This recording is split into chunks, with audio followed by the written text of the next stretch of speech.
अमनप्रीत, मुझे पता है मैं क्या कर रही हूँ।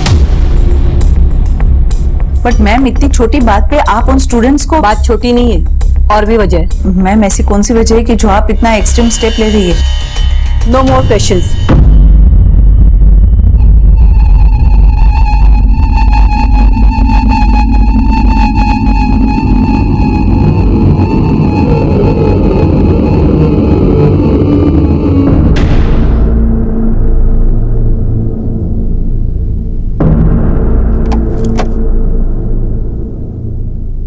अमनप्रीत, वो जी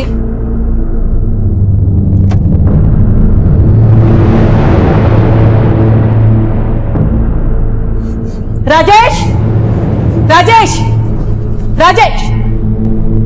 जी मैम। कहाँ थे तुम? ये किसने किया? जाओ जाके निकालो।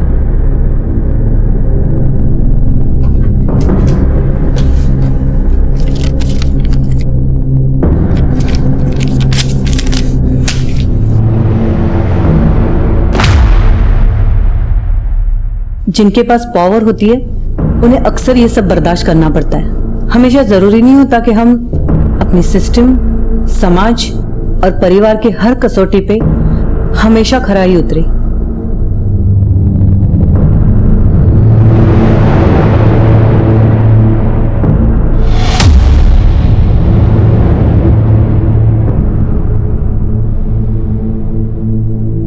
इतनी क्या इमरजेंसी थी जो मेरे घर आने तक का इंतजार नहीं कर सकते थे? क्यों? कॉलेज में आपने स्टूडेंट टीचर्स के अलावा अपने रिश्तेदारों पे आने पे पाबंदी लगा रखी है। बॉबी, तुम आजकल बहुत सरकास्टिक होते जा रहे हो। लगता है अपने चाचा से बहुत मिल रहे हो। हाँ, और वैसे भी चाचा जी सही कहते हैं, आपको सिर्फ गुलाम पसंद है। पर फिर भी मैं आपसे एक आखिरी बार रिक्वेस्ट कर रहा हूँ, प्लीज अपने बेटे के लिए एक सिफारिश कर दो please. Bobby, it's not possible. ये मेरे उसूलों के खिलाफ है और तुम। मॉम, नहीं सुनने मुझे आपके और एक्सप्लेनेशंस। हम हमेशा सबको खुश नहीं रख सकते, और कहते हैं जो अपने उसूलों से समझौता नहीं करते वो अक्सर अपने परिवार और समाज के बीच खुद को अकेला ही पाते हैं। जब अपने ही अकेला छोड़ दें तो अपना बेड़ा खुद उठाना पड़ता है, और अब मैं ठान चुका था वही करूंगा जो मुझे ठीक लगता है।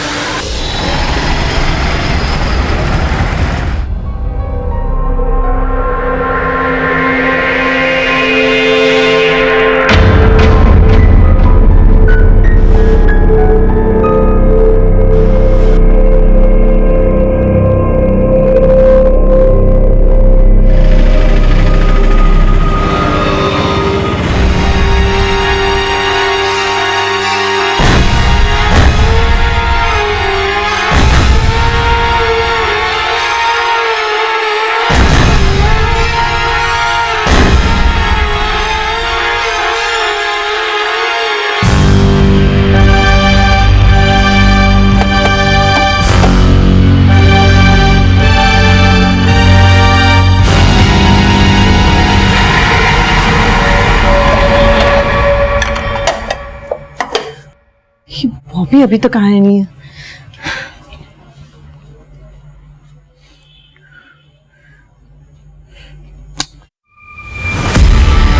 ये बॉबी बॉबी बॉबी, तुमने शराब पी है? आप भी है। You can't stop me now. How dare you? मुझे बॉबी से बहुत उम्मीदें थी, और सिर्फ बॉबी से ही नहीं, अपनी बेटी नैना से भी, क्योंकि देवेश के खोने के बाद यही मेरी दुनिया थी।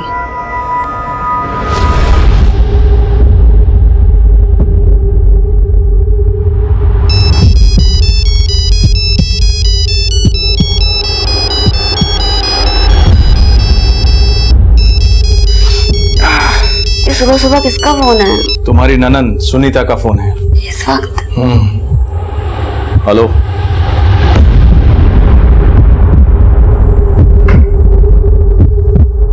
प्रत्युष, प्रत्युष दरवाजा खोलो। प्रत्युष,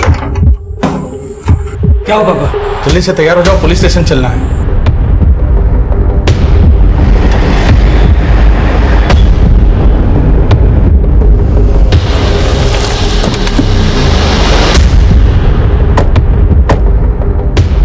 मैम ये मेरा बेटा बॉबी है। कल रात 8 बजे से घर से गया है। अपना फोन भी घर पे छोड़ गया था।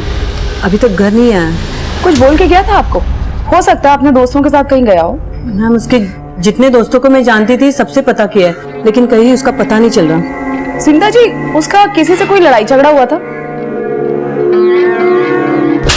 How dare you! Enough mummy. Sunita ji, हाँ जी। मैंने आपसे पूछा कि कल रात को बॉबी का किसी से कोई लड़ाई झगड़ा हुआ था? जी वो थोड़ा अपसेट था। किस बात से अपसेट था? एक्चुअली उसके फादर के डेथ के बाद वो थोड़ा चिड़चिड़ा सा हो गया था। बहुत इराटिक बिहेव करता था। बाहर वो कभी भी किसी से भी झगड़ा कर लेता है। हमें डर है कि कहीं वो फिर से। प्लीज मैम जल्दी से उसका पता लगाइए। ठीक है, आप एक काम कीजिए, उसके सारे दोस्तों के नंबर दे दीजिए हमें, हम पता लगाते हैं। जी।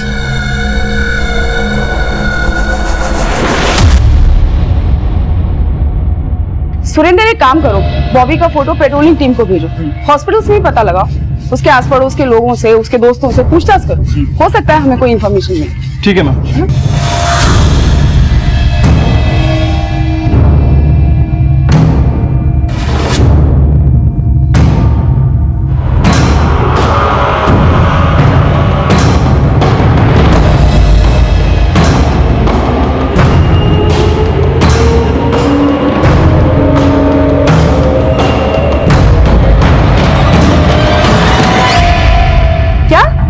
बॉबी ड्रग्स लेता था? हाँ मैम, बॉबी के पड़ोसी और उसके फ्रेंड्स के पेरेंट्स ने तो यही बताया, लेकिन बॉबी इस वक्त कहाँ है ये कोई नहीं जानता। एक और बात मैम, बॉबी का अक्सर अपनी माँ से झगड़ा हुआ करता था और इसी बात को लेकर बॉबी अक्सर घर से चला जाया करता था, लेकिन उसकी माँ ने आज तक कभी उसकी मिसिंग कंप्लेंट नहीं की, लेकिन इस बार की है। और एक और अजीब बात मैम, बॉबी को गायब हुए केवल 1 दिन हुआ है और आज उसकी माँ कॉलेज चली गई। तो तुम्हें ये लग रहा है कि सुनीता हमसे कुछ छुपाने की कोशिश कर रही है?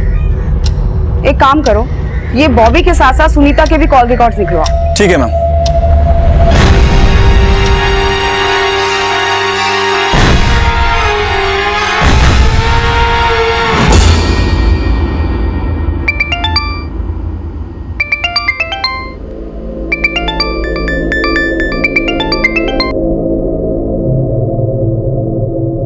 हेलो मम्मी, बॉबी भैया मिले क्या? नहीं। आप टेंशन मत लो, उनका गुस्सा ठंडा हो जाएगा ना तो वो हमेशा की तरह वापस आ जाएंगे। क्या हुआ मम्मा, आप कुछ बोल क्यों नहीं रहे हो? नैना मैं कॉलेज में हूँ, बाद में कॉल करती हूँ। ठीक है, पर आपको याद है ना कि मेरी फीस भरने का टाइम आ गया है? नैना मैंने बोला ना, मैं बाद में कॉल करती हूँ। ओके मम्मा।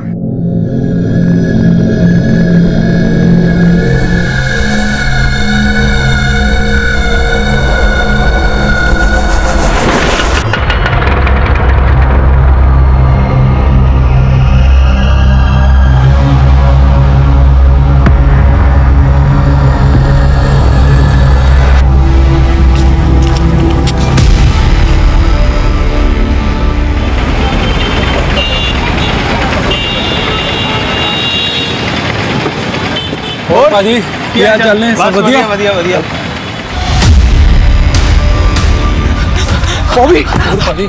बॉबी खून कहाँ से आया? पाजी आप इसे पकड़ के रखो, मैं देखता हूँ। ठीक है भाई। अरे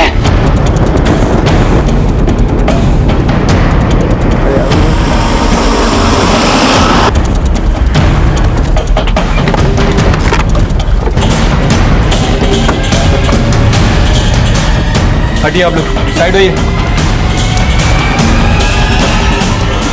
मैंने नहीं मारा मम्मी को।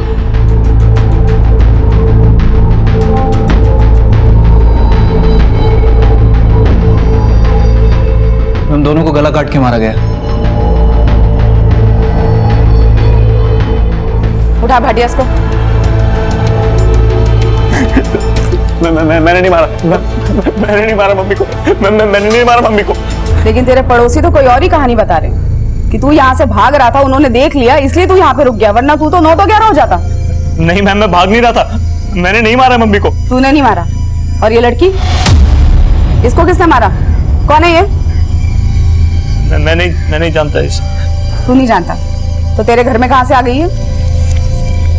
मैम मुझे कुछ नहीं मालूम, मुझे कुछ समझ नहीं आ रहा। मैं खुद यहाँ नहीं था मैम। तो कहाँ था तू पिछले 2 दिन से? हरिद्वार हरिद्वार गया था। और चुप कर, हरिद्वार के भजन गाने बंद कर दे। तेरी सारी कुंडली निकाल ली है मैंने। ड्रग्स पीता है और अपनी माँ के साथ झगड़े भी करता था। मैं मानता हूँ मम्मी मुझसे अपसेट थी, 2 दिन पहले उनसे झगड़ा करके गया था। मामा प्लीज मुझे जाने दो। कहीं नहीं जाएगा। नहीं रहना मुझे आपकी बंदिशों में। बॉबी संभाल, दिखाओ तो सही बात। बॉबी सुनो। उस रात घर से जाने के बाद मैं आज ही सुबह लौटा हूं।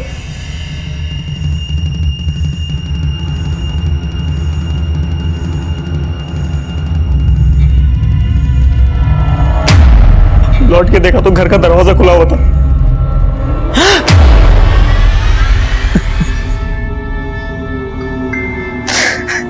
सबसे पहले किसने देखा इसको? मैं देखा मैडम जी। ये लड़की कौन है, जानते हो आप? इस लड़की को तो हम में से कोई भी नहीं जानता। इसको तो पहले यहाँ कभी देखा भी नहीं। और इस घर में बॉबी और उसकी माँ के अलावा और कौन रहता है? बॉबी की एक छोटी बहन भी है मैडम, नैना नाम है। वो देहरादून के मेडिकल कॉलेज में पढ़ती है। रोला पाना बंद कर और सच सच बता, कौन है ये लड़की, यहाँ क्यों आई थी और इसका मर्डर तूने क्यों किया? मुझे कुछ नहीं मालूम। कुछ नहीं किया तूने? हाँ? कुछ नहीं किया? थाने चल, वहाँ पे ना अच्छे भी बोलते हैं। भाटिया लेके चल इसको। नहीं सिस्टर मेरी बात सुन। मैं अपनी मम्मी को क्यों मारूंगा? मैं सब आप मेरी बात सुन। मैं क्यों लेके जा रहे हो बॉबी को? देखिए, ना सिर्फ इसने अपनी माँ का बल्कि इस लड़की का भी कत्ल किया है। जानते हैं आप इसको? नहीं पहचानते हम। कौन है ये? मैम पूरे घर में कहीं भी कोई फोर्स एंट्री के निशान नहीं मिला है और कोई लूटपाट भी नहीं हुई है। बॉडी देखकर लगता है कि दोनों के गले को किसी धारदार हथियार से काटा गया था।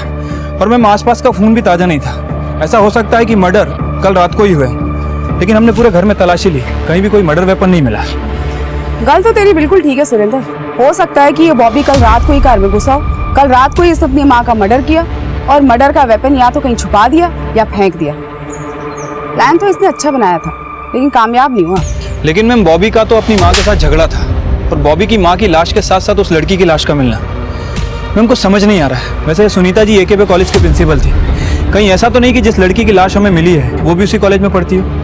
पॉसिबल है, लेकिन मर्डर तो कल रात को हुआ था ना सुरेंद्र। तो इतनी रात को एक कॉलेज की स्टूडेंट अपने प्रिंसिपल के घर क्यों जाएगी? मैम एक पॉसिबिलिटी और हो सकती है। हो सकता है बॉबी से अपने साथ लाया हो, ये बॉबी की गर्लफ्रेंड हो। गर्लफ्रेंड हो सकती है, लेकिन ये गर्लफ्रेंड को क्यों मारेगा अपनी? हो ना हो सुरेंद्र, मेरी गट फीलिंग कह रही है ना, कहानी कुछ और ही है। ये बॉबी हमसे जरूर कुछ छुपाने की कोशिश कर रहा है। एक काम करो, कॉलेज में जाके इस लड़की के बारे में पूछताछ करो और सुनीता की बेटी उससे भी पूछो। ठीक है मैम। रुक गए, घर को सील करो और पोस्टमार्टम के लिए भेजो लाशों को। Okay ma'am.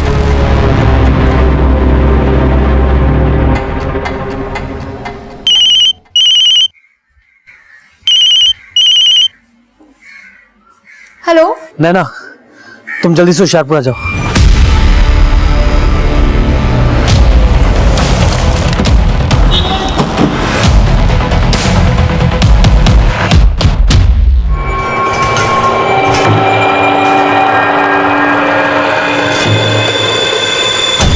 सर हमें तो बिलीव ही नहीं हो रहा है कि सुनीता मैम का मर्डर हो चुका है। हम खुद ही शॉक में हैं। हमें सुनीता मैडम के घर पे एक लड़की की बॉडी मिली थी।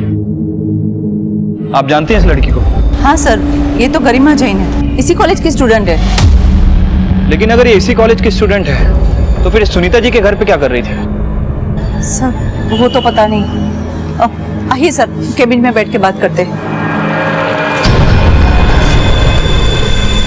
प्लीज। Thank you. वैसे गरिमा को मैम ने सस्पेंड कर दिया था। सस्पेंड कर दिया था?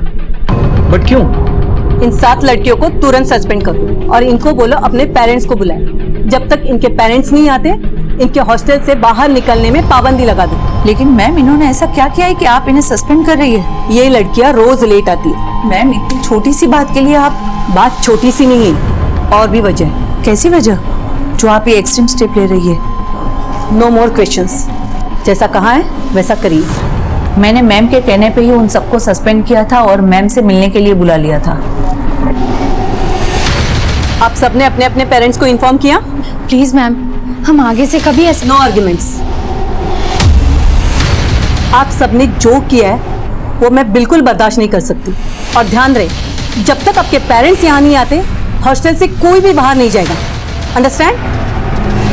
आपने बताया कि लड़कियों को हॉस्टल से बाहर जाने की परमिशन नहीं थी, तो फिर ये गरिमा सुनीता जी के घर क्यों गई? हो सकता है उन्हें सस्पेंड ना करने की रिक्वेस्ट करने के लिए गई हो। अच्छा, ये गरिमा और बाकी की लड़कियों को वाकई लेट आने की वजह से सस्पेंड किया गया था या फिर बात कुछ और थी? हो सकता है बात कुछ और भी हो, लेकिन सुनीता मैम ने कभी कुछ साफ साफ नहीं बताया। हाँ, पिछले कुछ दिनों से बहुत अजीब तरीके से रिएक्ट कर रही थी और बहुत ज्यादा चिड़चिड़ी भी हो गई थी, और स्टूडेंट उन्हें तानाशाह करके बुलाते थे। अच्छा, कॉलेज में या हॉस्टल में सुनीता जी की किसी से कोई दुश्मनी थी? I mean, कोई ऐसा जो उन्हें बिल्कुल पसंद न करता हो? नहीं सर, सुनीता मैम को सब लोग बहुत पसंद करते थे। ये जो भी कुछ हो रहा था वो पिछले 20-25 दिन से ही चल रहा था। पहले तो मैम सबके साथ बहुत पोलाइटली बिहेव करती थी, लेकिन पिछले कुछ टाइम से वो बहुत ज्यादा स्ट्रिक्ट हो गई थी।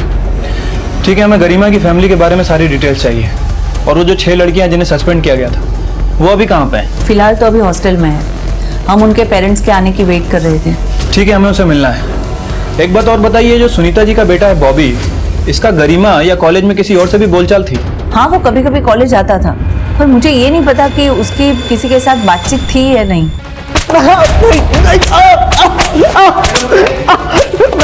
किसी को नहीं मारा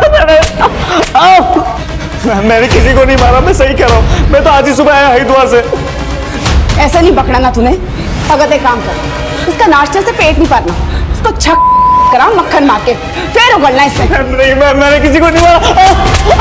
मैंने किसी को नहीं मारा। सुनीता ने गरिमा के साथ साथ 6 और लड़कियों को कॉलेज से सस्पेंड किया था, लेकिन वजह क्या थी? मैम, वाइस प्रिंसिपल ने बताया कि गरिमा और बाकी की 6 लड़कियां अक्सर हॉस्टल में लेट आया करती थी। इसी वजह से सुनीता जी ने उन्हें सस्पेंड कर दिया। बस इसी वजह से सस्पेंड कर दिया? मैम, हो सकता है कि वजह कुछ और भी हो, लेकिन वाइस प्रिंसिपल को पता नहीं है। और मैंने इस मामले में उन लड़कियों से भी पूछताछ की। मैम, उन लड़कियों से बात करके भी लग रहा था कि उन्हें लेट आने की वजह से नहीं, बल्कि किसी और वजह से निकाला गया, लेकिन किसी ने कुछ साफ साफ नहीं बताया।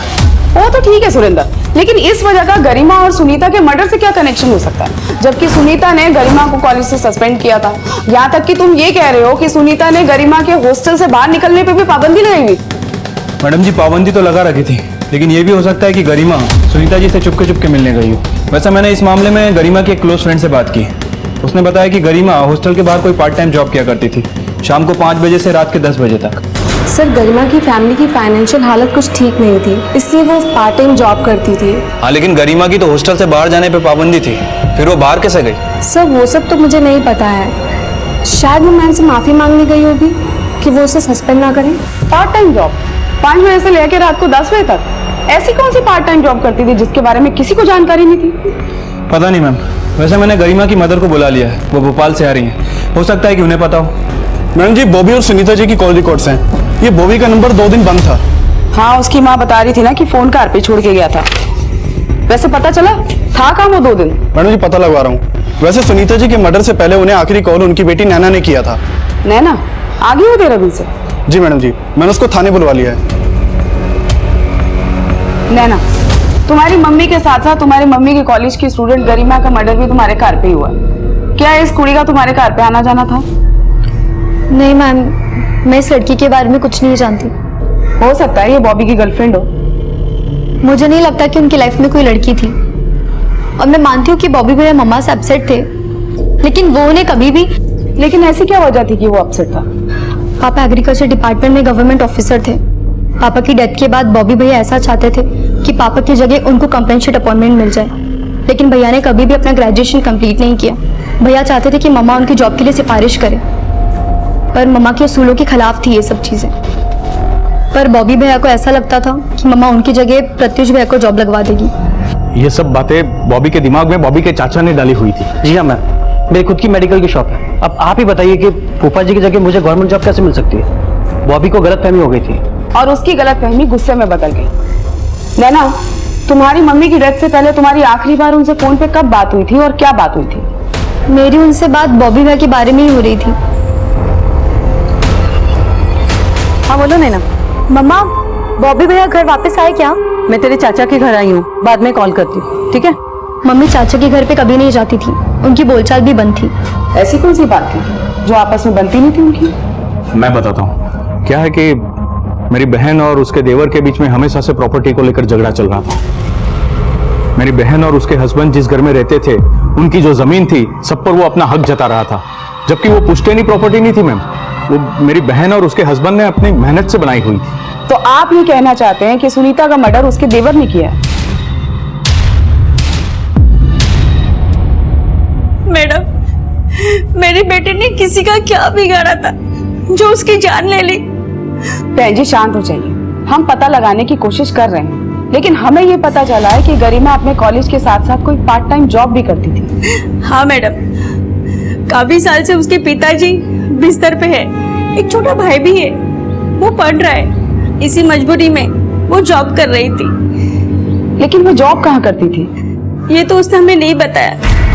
सुनीता पुरी और उसकी स्टूडेंट्स गरिमा जैन के दोहरे हत्याकांड में अब ये पता लगाने की कोशिश की जा रही थी कि गरिमा पार्ट टाइम जॉब कहां करती थी। सुनीता द्वारा कॉलेज की 7 स्टूडेंट्स को सस्पेंड करने की असल वजह क्या थी? गरिमा की लाश सुनीता के साथ मिलने का क्या राज था? ये सब कुछ अभी रहस्य बना हुआ था। बॉबी को जमानत पर रिहा कर दिया गया था और इस दोहरे हत्याकांड में बॉबी के चाचा राजेश पुरी की भूमिका को भी खंगाला जा रहा था। मैडम, मैं मानता हूँ कि सुनीता भाभी से मेरी कुछ ज्यादा बोलचाल नहीं थी, लेकिन उनके मर्डर से मेरा कोई लेना देना नहीं है। सिर्फ बोलचाली बननी थी। आपके और सुनीता के जायदाद को लेकर भी झगड़े थे, और जिस रात सुनीता का मर्डर हुआ उससे ठीक 4 घंटे पहले वो आपके घर आपसे मिलने आई थी। क्यों? दरअसल 1 महीने बाद मेरी बेटी की शादी है, तो इनविटेशन देने के लिए मैं भाभी जी से मिलना चाहता था, इसीलिए मैंने उनको फोन किया था। लेकिन भाभी ने मुझे फोन पे बोला कि वो खुद मेरे घर आ रही हैं। उस रात 7 साढ़े 7 बजे वो मेरे घर आई थी। अरे भाभी जी, नमस्ते नमस्ते, बैठिए ना। आपकी देवरानी और भतीजी शादी की शॉपिंग के लिए बाहर गए हुए हैं। कब है स्वीटी की शादी? भाभी जी 11 मई को है। आपको, नैना को और बॉबी को सबको आना है। बॉबी तो कल से लापता है। क्या? इतना क्यों हैरान हो रहे राजेश? तुम तो जानते ही होंगे वो कहाँ है। अभी आप मुझे हमेशा गलत समझती हैं। मैडम, मैंने आज तक उनका कभी भी बुरा नहीं चाहा है। जहाँ तक जायदाद की बात है, तो मेरे तो खुद के जायदाद पे भाभी जी हड़प कर बैठी हुई थी। देवेश भैया जिस घर में रहते थे उस घर को बनवाने के लिए पापा जी ने ही पैसे दिए थे देवेश भैया को। अब उस हिसाब से उस घर पे तो मेरा भी बराबर का हक हुआ ना मैडम। लेकिन सुनीता भाभी का भाई है शशि, उसी ने भाभी और मेरे बीच में फूट डाली है। लालच तो उसको है अपनी बहन की जायदाद का। आप पर उंगली उठी तो आपने सुनीता के भाई पे उंगली उठा दी। मैडम, किसने क्या किया वो तो मैं नहीं जानता, लेकिन मैंने कुछ नहीं किया है।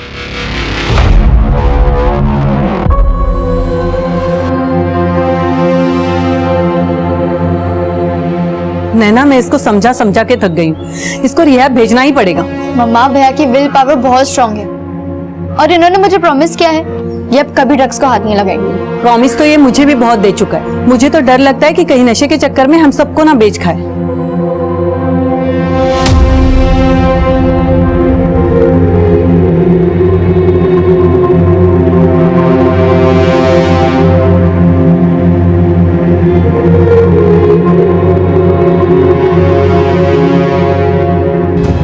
मैम, हाँ सुरेंद्र, सुनीता जी और गरिमा की पोस्टमार्टम रिपोर्ट। मैम, रिपोर्ट के हिसाब से दोनों का मर्डर 16 अप्रैल की रात तकरीबन 11 बजे के आसपास का है, और मैंने चेक भी किया है 17 अप्रैल को बॉबी को हरिद्वार की बस से उतरते हुए देखा गया था। इसका मतलब बॉबी मर्डर के बाद घर पहुंचा है। लेकिन ये गरिमा तो सुनीता के साथ रात से थी ना, और अपने हॉस्टल से निकली है शाम को 5 बजे। और नैना का ये कहना है कि उसकी सुनीता से बात तकरीबन शाम को 7 बजे हुई थी, जब वो अपने चाचा के घर पे थी।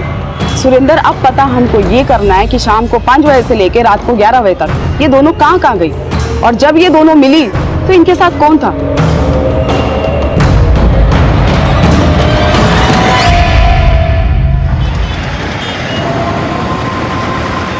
पैसों का प्रॉब्लम नहीं है, पर मुझे नहीं लगता कि मैं कभी भी देहरादून आ पाऊंगी। करियर, सपने सब दांव पे लगा है। कुछ भी अच्छा नहीं लग रहा। तो मैं बाद में कॉल करती हूँ। मैं जानता हूँ नैना, सुनीता के बगैर यहाँ किसी को कुछ भी अच्छा नहीं लग रहा, लेकिन तुम्हारा मामा अभी तक जिंदा है। सुनीता ने तुम्हारे लिए बहुत सारे सपने देखे थे ना, वो तुम्हें डॉक्टर बनाना चाहती थी। उसका वो सपना तुम जरूर पूरा करोगी। पर मामा, मुझे नहीं लगता कि अब मैं आगे पढ़ पाऊंगी। अगर तू भी बॉबी की तरह पढ़ाई छोड़ देगी तो सुनीता की आत्मा को कितना दुख होगा। ऐसा नहीं बोलते बेटे।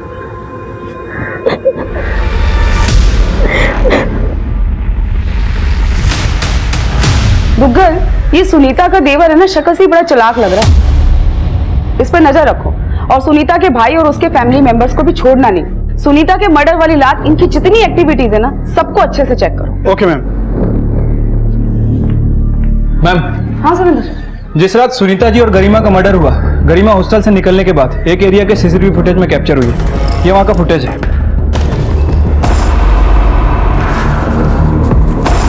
मैम ये देखिए, गरिमा यहाँ किसी लड़की का इंतजार कर रही है और थोड़ी देर बाद ये लड़की यहाँ मिलने आती है। ये फुटेज 9 बजे के आसपास का है। मैम इस लड़की की शक्ल ठीक से दिख नहीं रही है, लेकिन देखने में गरिमा की हम उम्र ही लग रही है। सुरेंद्र, ये लड़की उन्हीं 6 लड़कियों में से हो सकती है जिनको कॉलेज से सस्पेंड किया गया था। नहीं मैम, ये लड़की उन 6 लड़कियों में से नहीं हो सकती, क्योंकि उस रात बाकी की 6 लड़कियां हॉस्टल में ही थी। मैम ये लड़की कोई और ही है।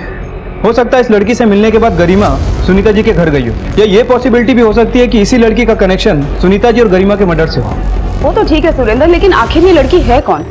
इसका कनेक्शन सुनीता के कॉलेज से है या फिर गरिमा की पार्ट टाइम जॉब से? पार्ट टाइम जॉब से इसका कनेक्शन हो सकता है, लेकिन गरिमा कहाँ जॉब करती थी हमें कुछ पता नहीं चला है। लेकिन मैम सुनीता जी के बारे में एक इन्फॉर्मेशन हाथ लगी है। जब मैंने उनका मेल बॉक्स चेक किया तो पता चला कि उनकी हत्या के 2 दिन पहले सुनीता जी ने शिक्षा विभाग के सचिव को अपॉइंटमेंट किया था। और मैम ये देखिए, इस मेल में सचिव ने रिप्लाई भी किया था। 17 अप्रैल को सुनीता जी शिक्षा विभाग के सचिव से मीटिंग करने वाली है। और 16 अप्रैल की रात को ही सुनीता और गरिमा का मर्डर हो जाता है। कहीं इस डबल मर्डर का कनेक्शन इस 17 अप्रैल को होने वाली सचिव की मीटिंग से तो नहीं है?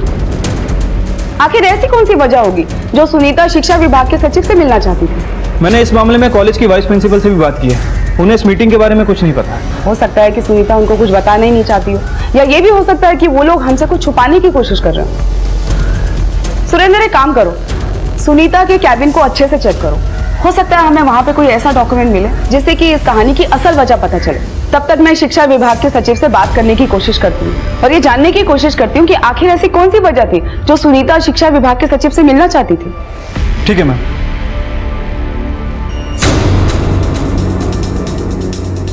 जय सर, मैं प्रीतनगर थाने से इंस्पेक्टर कुलजीत कौर रंधावा बोल रही हूँ। जी, मुझे शिक्षा सचिव से कुछ जरूरी बात करनी थी। जी, वो AKB कॉलेज की प्रिंसिपल सुनीता पुरी और उसी कॉलेज की स्टूडेंट गरिमा जैन के मर्डर के सिलसिले में कोई बात थी। जी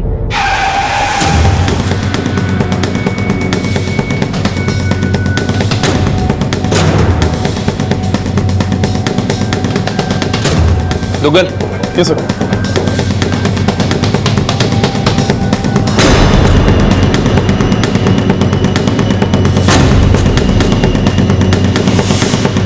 सर, बाकी सारे डोर तो खुले हुए हैं, ये एक डोर नहीं खुल रहा है। भाटिया सर, चाबी वाले को बुलाओ।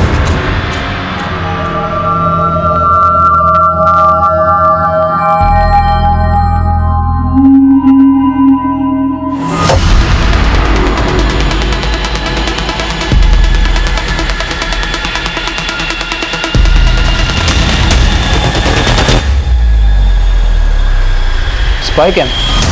बट सुनीता जी के कैबिन में इसके होने का क्या राज हो सकता है?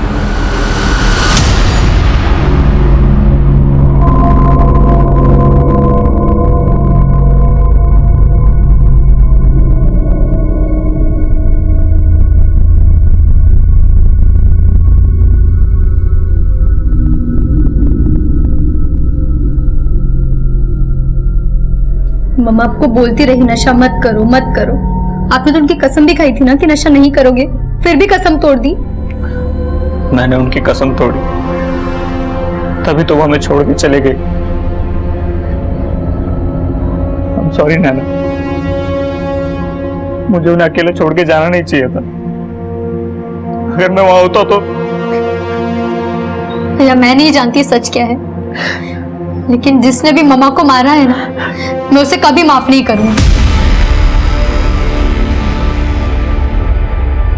मैम, सुनीता जी के कैबिन में कोई भी सस्पिशियस डॉक्यूमेंट नहीं मिला है, लेकिन ये जो स्पाई कैम मिला था, इसके पीछे क्या कहानी हो सकती है, कुछ समझ नहीं आ रहा। सुरेंद्र, इस स्पाई कैम का कनेक्शन सुनीता जी और शिक्षा विभाग के सचिव से होने वाली 16 अप्रैल की मुलाकात से हो सकता है। मेरी गल हुई थी सचिव से। सचिव का ये कहना है कि सुनीता कॉलेज में होने वाली कुछ गतिविधियों को लेकर चिंतित थी और उसी सिलसिले में सचिव को मिलना चाहती थी।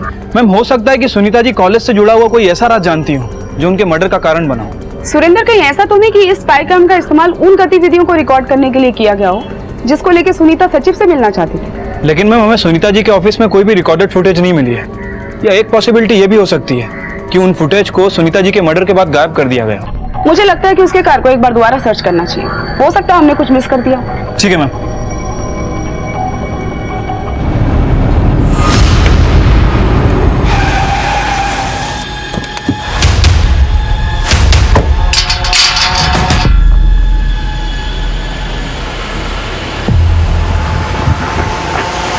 भाटिया सील तोड़ो।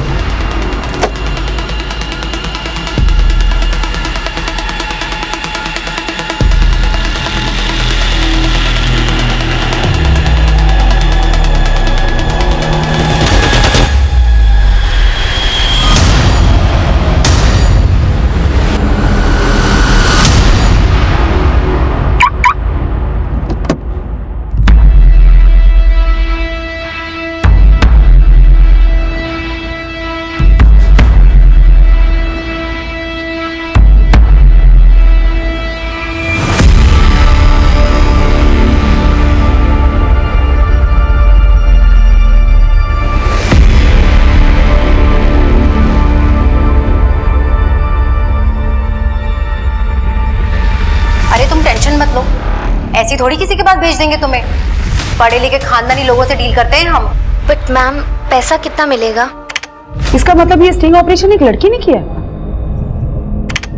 5,000 पर विजिट, और तुम चाहो तो उन्हें खुश करके ऊपर से भी कमा सकती हो। मैं लेडी कॉलेज की लाइब्रेरियन है और ये जो आदमी है लेक्चरर है। सुरेंद्र, ये सब देख के तो लग रहा है कि यहाँ पे कोई सेक्स रैकेट चल रहा है। हाँ मैम, लेकिन ये स्टिंग ऑपरेशन करने वाली लड़की कौन है मैम? कहीं ये गरिमा तो नहीं? सुरेंद्र, गरिमा कैसे हो सकती है? अगर गरिमा ने इस रैकेट का पर्दाफाश करने में सुनीता की हेल्प की होती तो सुनीता उसे कॉलेज से सस्पेंड क्यों करती?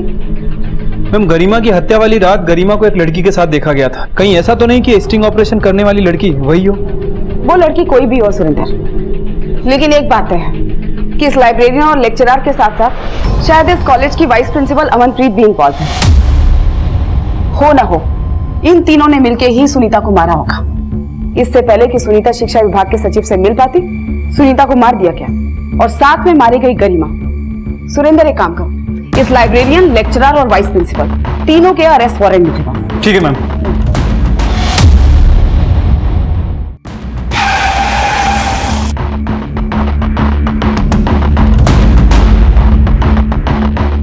बिलीव मी, मैं इस सब में इन्वॉल्व नहीं हूँ। मैं तो खुद सत्य में हूँ कि हमारे कॉलेज में ये सब हो रहा था। वाइस प्रिंसिपल है आप कॉलेज की, आपकी हेड सुनीता जी को सब कुछ पता था। ऐसा तो हो नहीं सकता कि आपको पता ना हो। सुनीता जी को मारने की प्लानिंग भी आपने की थी ना? प्लीज मेरा यकीन कीजिए, मेरा इस मर्डर और सेक्स रैकेट से कोई लेना देना नहीं है। मैम, हम मान देंगे हम सेक्स रैकेट चलाते थे, पर हम सच कह रहे हैं, हमने किसी को भी नहीं मारा। हम सच कह रहे हैं, हमें तो ये भी नहीं मालूम था कि हमारा स्टिंग ऑपरेशन किया गया था। ये स्टिंग ऑपरेशन भी उन्हीं लड़कियों में से किसी ने किया होगा जिनको तू फंसाने की कोशिश करती है। बता, कौन थी वो लड़की? मैम, हमें तो कई लड़कियां मिलने आती थी, समझ ही नहीं आ रहा कि कौन थी वो। तू बता, कौन थी वो लड़की? मैनू नहीं पता। तेनू नहीं पता? एक एक लड़की की लिस्ट चाहिए मुझे, सबके नाम दे।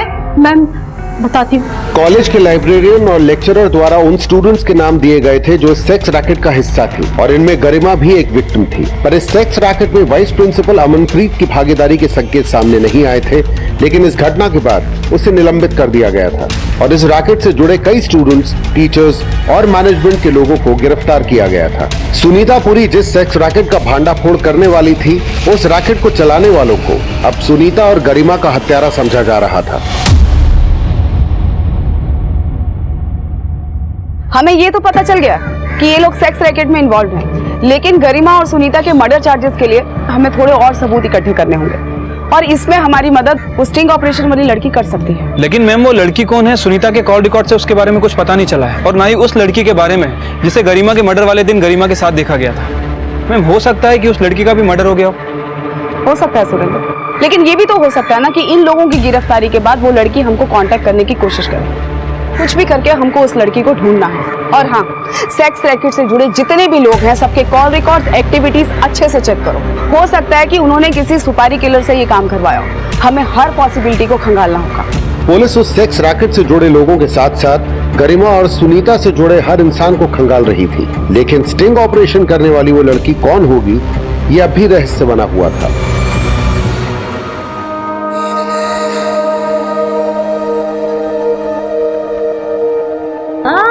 मम्मा रुको तो, देखने तो दो। कितने गंदे हो रहे हैं आपके दांत। सारी डॉक्टरी क्या मेरे ऊपर ही निकालेगी? अब बता क्या दिखाई दिया? पूरा ब्रह्मांड था अंदर। क्या बात है, बड़े बड़े डायलॉग मारने लगी है। देखो मम्मा, आप मेरी पेशेंट हो तो चलो मेरी फीस निकालो। और हाँ, कोई बहाना नहीं चलेगा। अच्छा बाबा ठीक है। ये लो, शगुन के पूरे 501 रुपए है। थैंक यू माँ। मेरी बच्ची, भगवान तुझे बहुत कामयाबी दे। बस मुझे बॉबी की बहुत फिक्र हो रही है। पता नहीं भगवान उसे कब सद्बुद्धि दे। सब ठीक हो जाएगा मम्मा, उनको भी आपकी बहुत फिक्र रहती है। लेकिन वो चल तो अपने चाचा के नक्शे कदम पे रहा है ना।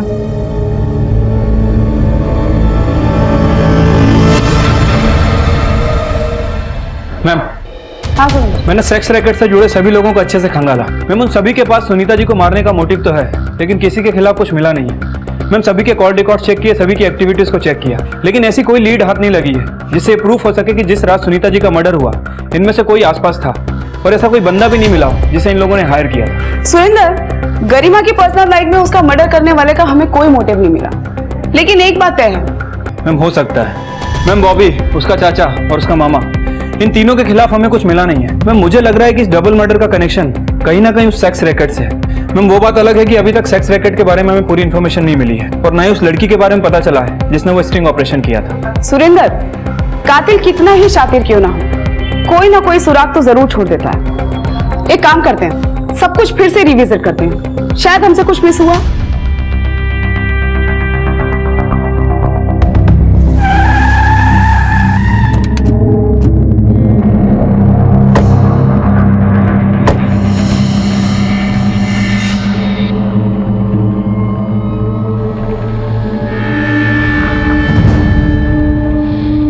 ये घर तो सील है।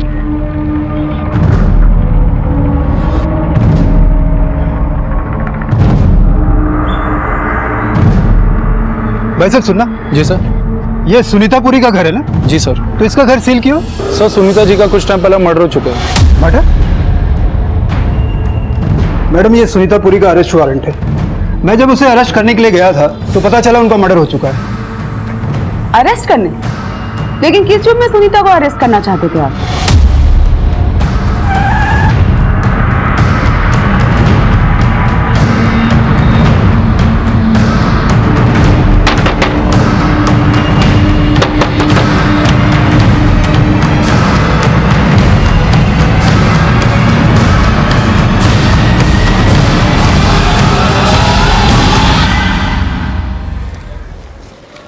डेढ़ साल पहले प्रत्युष साहनी ने एलएमसी बैंक से 20 लाख का लोन बिजनेस के लिए लिया था, और उसकी गारंटर सुनीतापुरी थी।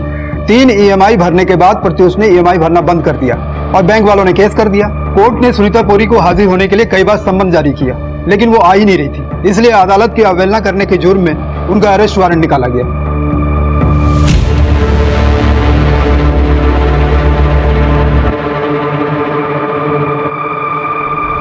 रात 10 बजे जब तू अपनी केमिस्ट शॉप बंद करके निकल रहा था ना, तब तूने सफेद रंग की शर्ट पहनी हुई थी, जो कि एक सीसीटीवी फुटेज कैमरा में कैप्चर हुई है। दुग्गल, दिखा इसको।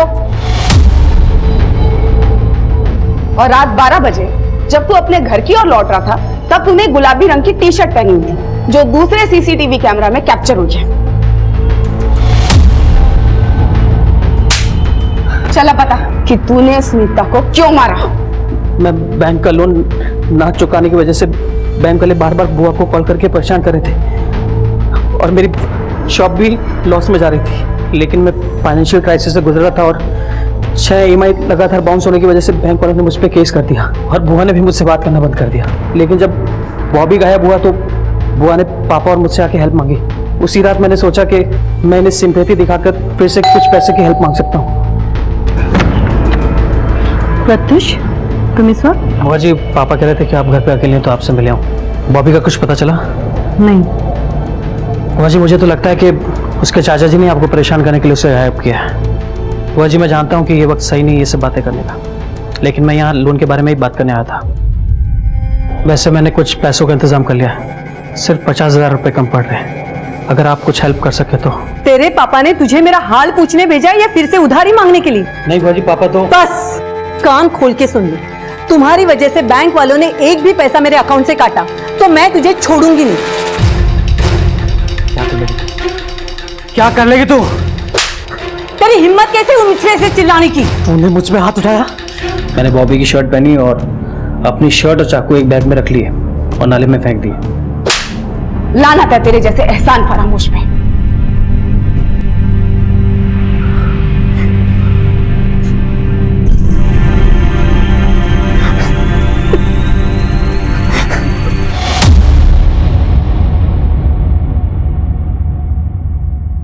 मैम, जिस लड़की ने सुनीता जी के कहने पर स्टिंग ऑपरेशन किया था, उसने आपके लिए अज्ञात लेटर भेजा है। अज्ञात लेटर?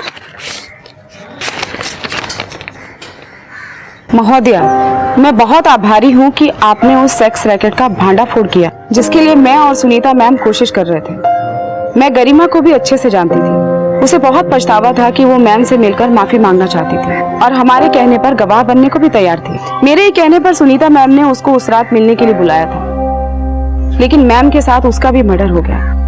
मैम बहुत अच्छी थी, उन्होंने हमेशा सही का साथ दिया और जरूरतमंदों की मदद की। मैं उम्मीद करती हूँ कि आप उन कातिलों को कड़ी से कड़ी सजा दिलाएंगे। फिलहाल मैं अपनी पहचान छुपा के रखना चाहती हूँ, लेकिन हिम्मत हुई तो एक ना एक दिन आपसे आकर जरूर मिलूंगी।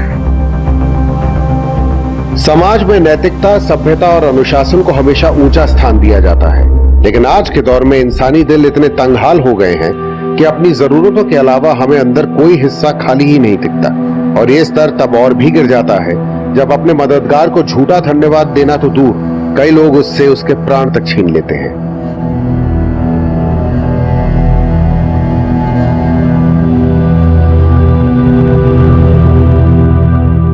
देखते हैं हमारे आज के एपिसोड की दूसरी कहानी। माँ बस बोलती है वो नहीं ले जाएंगी।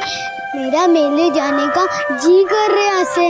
मैं बापू से बात करूंगी, वो हमारी बात ना टालेंगे।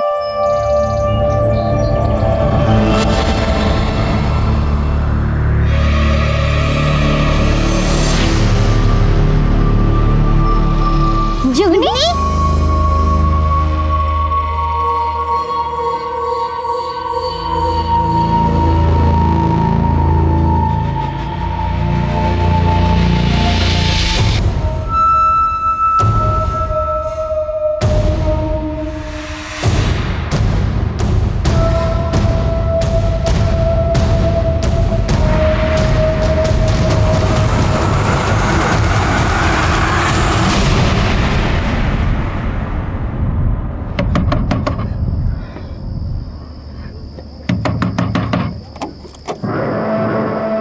कुसुम, गीत, तुमने मेरे बच्चों को कहीं देखा है?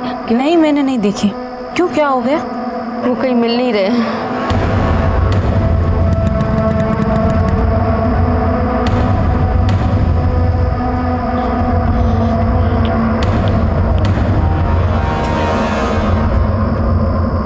क्यों रे, तेरा अब तक होमवर्क ना हुआ? इतनी देर हो गई तुझे?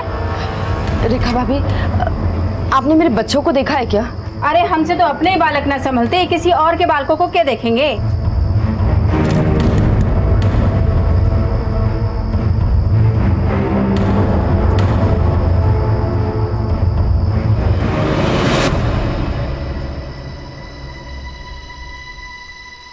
बहू, बच्चों का कुछ पता चला? नहीं बाबूजी, बच्चों का कुछ पता नहीं चला। मैंने हर जगह पूछ लिया। अरे भाई, कुछ पता चला? नहीं ताऊ जी, हर जगह ढूंढा लेकिन बच्चों का कुछ पता नहीं है। तू एक काम कर, तू चौटाला के पास जा, उसको बोल पुलिस को बुलावे। लेकिन वो इतनी रात को जाएगा क्या? उसका बाप भी जाएगा, ड्यूटी है उसकी। तू जा, जल्दी जा।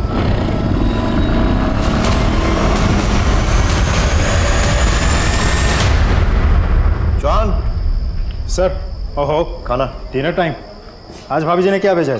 रोटी, चावल, पनीर और दाल पालक। सब मेरी फेवरेट है सर। आज खाना कम पड़ने वाला है। अरे और इंस्पेक्टर साहब, छोटा साहब, इस वक्त माफ करना इंस्पेक्टर साहब, इतनी रात को तकलीफ दी आपको। घनी जरूरत आन पड़ी है। क्या हुआ? वो हमारे मोहल्ले के 3 बच्चे गायब हो गए हैं। वो जोगी है ना, जोगिंदर राठी, उसी के। चलिए।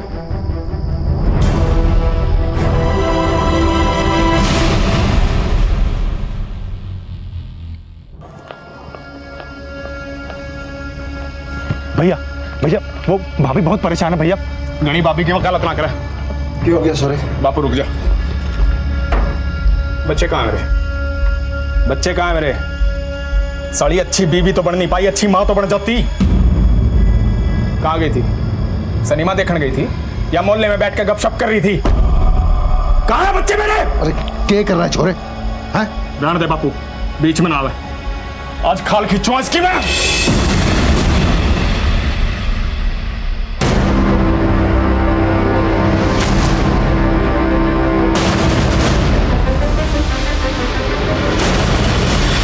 कब से गायब है बच्चे? सर, मैं रसोई में काम कर रही थी, बच्चे बाहर खेल रहे थे। जब बाहर आई तो बच्चे थे ही नहीं। मुझे लगा आस पड़ोस में कहीं गए होंगे, लेकिन वहाँ पर भी पूछ लिया पर बच्चे कहीं नहीं मिले। आपने बच्चों से कुछ कहा था या फिर उन्हें डांटा वाटा हो? नहीं सर, बस बच्चे 2-4 दिन से मेले जाने की जिद कर रहे थे।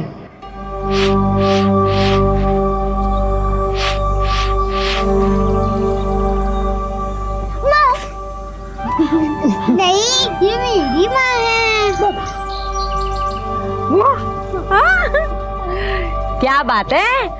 हाँ, तुम तीनों बंदरों को आज मुझ पे बहुत प्यार आ रहा है। माँ, मेले ले चलना, कुल्फी खानी है, झूला झूलना है, जुगनी का नाच भी देखना है। ले चलना मेले माँ। बेटा, मैं तो खुद इस मोहल्ले से बाहर नहीं गई हूँ, तुम लोगों को क्या ले जाऊंगी। एक काम करो, तुम लोग ना अपने बापू से बोलो, वो तुम तीनों को ले जाएंगे मेले में। फिर चलो बापू से बात करते हैं। आपसे कुछ कहा था बच्चों ने? मैं तो जी मानेसर गया हुआ था, शूटिंग थी शादी की। वहां पता लगा कि बालक गायब हो गए। सुनते हैं आऊँ आधी शूटिंग छोड़ के। ऐसा है जी, फोटोग्राफर हूं मैं, शादी की शूटिंग कर रहा था, फोटो फाटो खींच रहा था वहां। मन ने बालका तो कुछ नहीं कही। हो सकता है फिर बच्चे मेले में गए हों, वहां पता किया आपने? साहब, मेला कौन से घर के पिछवाड़े में लगा है? कोसों दूर है वो, दूसरे शहर में। बच्चे कैसे जा सकते हैं वहां पे? कोई फोन वोन आया फिरौती के लिए? ना जी, तो कोई फोन नहीं आया। बच्चों की फोटो तो होगी आपके पास? हाँ जी, फोटो है ना। जॉन, फोटो लो और सारे आसपास के पुलिस स्टेशन में सर्कुलेट करो। सर, आप मेरे बच्चों को ढूंढने में मेरी मदद कीजिए सर। पता नहीं किस हाल में होंगे मेरे बच्चे। जोगी ने बच्चों को ढूंढने में कोई कसर नहीं छोड़ी थी, लेकिन उसके हाथ अभी तक कुछ नहीं लगा था। हर गुजरते वक्त के साथ कुसुम का मन एक अनजाने डर से कांप उठता था। पुलिस हर तरफ बच्चों को ढूंढ रही थी, लेकिन क्या वो उस मां को उसके बच्चों से मिला पाई?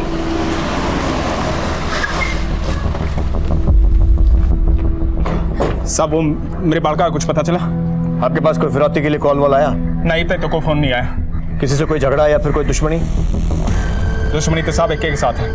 वो आज तक नहीं, 2 पुस्ता से हमारी जमीन पर नाक की तरह कुंडली मार के बैठा है। वो कौन? चौटाला।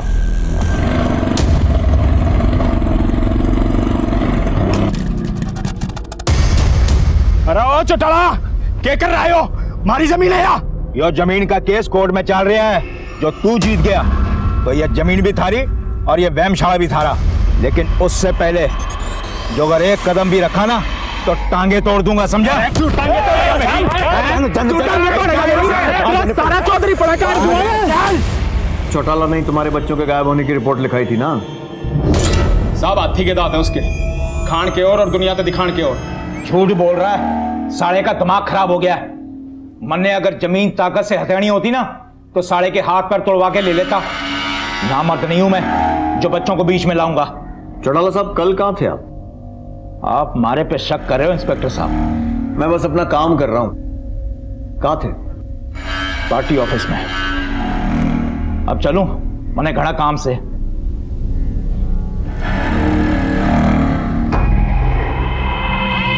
अरे हाँ करतार भाई, घर में प्रॉब्लम चल रही है, मैंने बताया था ना, मैं कर दूंगा।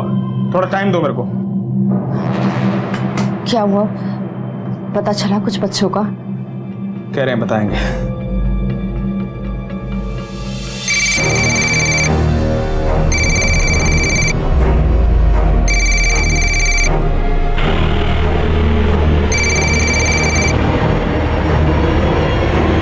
मैंने कहा था ना फोन ना करिए, मैं फ्री होकर अपने आप कर लूंगा।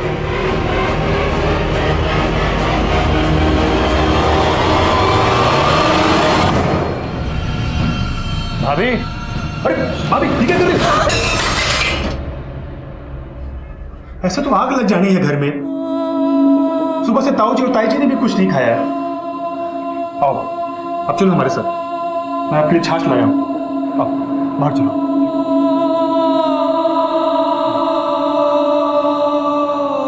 माही, माही, माही, मुझे मेरे बच्चे वापस दिलवा दो। मुझे और कुछ नहीं चाहिए माही, मुझे मेरे बच्चे वापस चाहिए। बच्चे वापस आ जाएंगे, आप चिंता मत करो।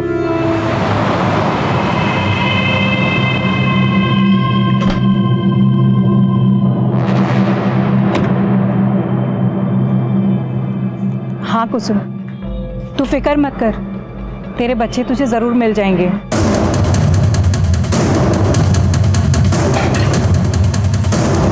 तू बता मेरे बच्चे कहाँ हैं? क्या किया तूने उनके साथ? क्या किया? तू पागल हो गई है क्या? मुझे कैसे पता कि तेरे बच्चे कहाँ हैं? झूठ बोल रही है तू। तू सब जानती है। कहाँ है? बोला। कुसुम, मैं कैसे जानूंगी? तू सब जानती है। अरे मुझे बता ना, मुझे मेरे बच्चे चाहिए। समझ में नहीं जानती कुसुम, मैं तो तेरा हाल देखने आई थी यहाँ पर। झूठी, तू नहीं चलाया मेरे बच्चों को। अरे बोलिए ना इसे, पुलिस स्टेशन लेके जाओ। कुछ भी कहने लग रही, चुप हो जा। बड्डी बहन है बात तेरी, कुछ भी कह देगी।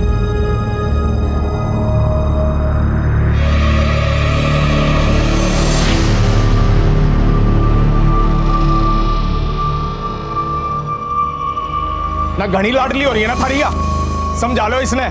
बालक तो संभाले नहीं गए, आए गए लोग पे किचड़ उछालन लग रही है। अरे किस जा रहा है? अभी तो आया था, रोटी तो खा ले। रोटी अलग तो नहीं उतरती मेरे, बालक खू रहे हैं मेरे। पुलिस के भरोसे बैठा रहा तो बालक नहीं आओगे, जाके बेरा करके आऊं। क्या हो रहा है? हाँ कुछ नहीं साहब, वो जनानी आया, झगड़ा हो गया था। आप कैसे आ गए? एक मिनट, आप क्यों छुपा रहे हैं इनसे? अरे सब कुछ सच सच बताइए ना। मैं कह रही हूँ आपको, वो औरत नहीं, डायन है, डायन। उसी ने किया ये सब। सर आप उसी को जाकर पकड़िए। किसको? मेरी बड़ी बहन सुमन को। वो ही मेरे बच्चे मुझसे छीनना चाहती थी, उसी ने अगवा किए मेरे बच्चे। अरे मेरा प्यारा बच्चा, ला लल्ला को खाना मुझे भी दे। बनाना है। हाँ ओके। मेरा लल्ला। और ये ले। ये क्या है दीदी? ये एडॉप्शन के पेपर हैं। अब इसे इसकी असली माँ को सौंप दे। अब लल्ला मेरे साथ रहेगा, मेरे पास रहेगा, है ना? दीदी ये क्या मजाक है? छोटी, ये मजाक नहीं है। तूने ही तो कहा था कि ये बच्चा तू मुझे दे देगी। तेरे तो 3 बच्चे हैं, एक बेटा है और एक बेटी है, तेरा पूरा परिवार है। अब ये बच्चा तू मुझे दे दे। अरे कैसे दे दूं ये बच्चा? हाँ ये मेरा बेटा है, 9 महीने मैंने इसे अपने कोख में पाला है। ये मेरे शरीर का एक हिस्सा है। आप नहीं समझे। सही कहा तूने, मैं नहीं समझूंगी। बांझ हूं ना मैं, बच्चा पैदा नहीं कर सकती ना। दुनिया ताने देती थी, लेकिन आज मेरी बहन ने मुझे इतनी बड़ी गाली दी है कि मैं बांझ हूं। तो एक औरत होकर दूसरी औरत का दर्द नहीं समझ सकती कि मैं कितना तरस रही हूं इस बच्चे के लिए।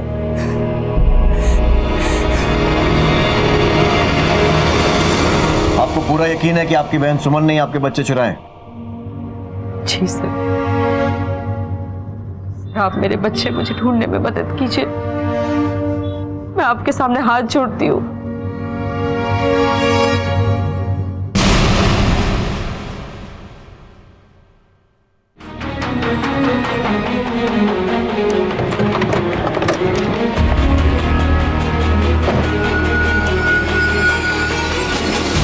चारों तरफ फैल जाओ, कोने कोने में ढूंढो, देखो कहाँ छुपा के रखा बच्चों को।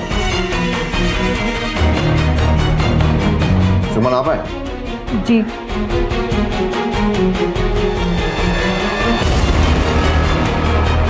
सर पूरा घर छान मारा, बच्चे कहीं नहीं मिले।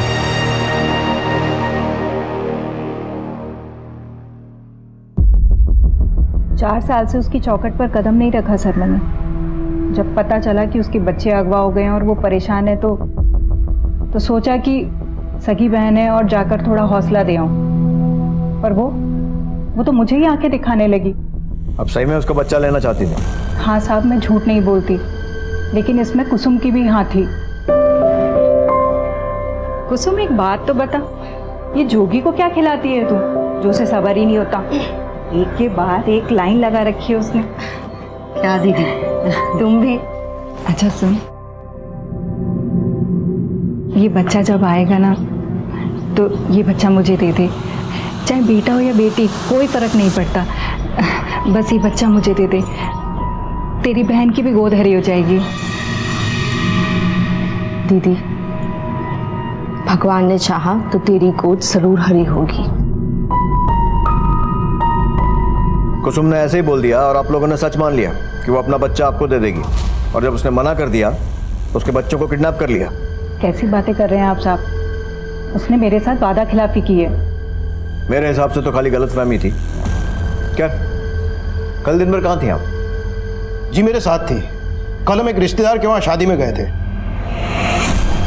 आगे से कोई भी शादी या कोई भी न्योता आए ना, थाने में बताए बगैर मत जाइएगा।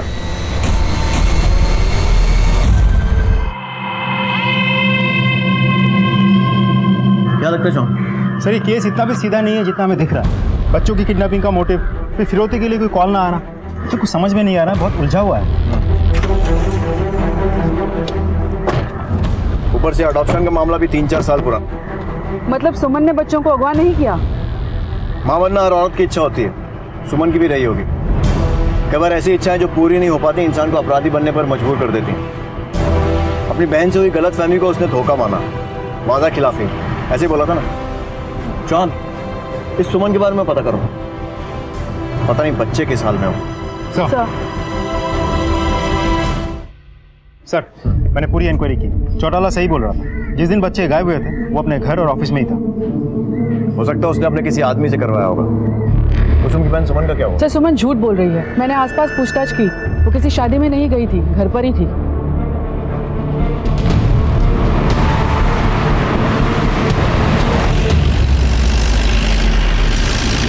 हाँ सर मैंने झूठ बोला था। जब इन्होंने कुछ किया ही नहीं तो आपने झूठ क्यों बोला? तो क्या करता मैं? आप लोग इन पे झूठा इल्जाम लगा रहे थे।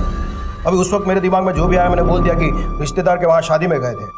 सर मैं बच्चा गोद लेना चाहती थी, मैं बच्चों को नुकसान नहीं पहुंचा सकती। अगर बच्चों को कुछ भी हुआ ना तो उम्र भर जेल में सड़ोगे तुम लोग।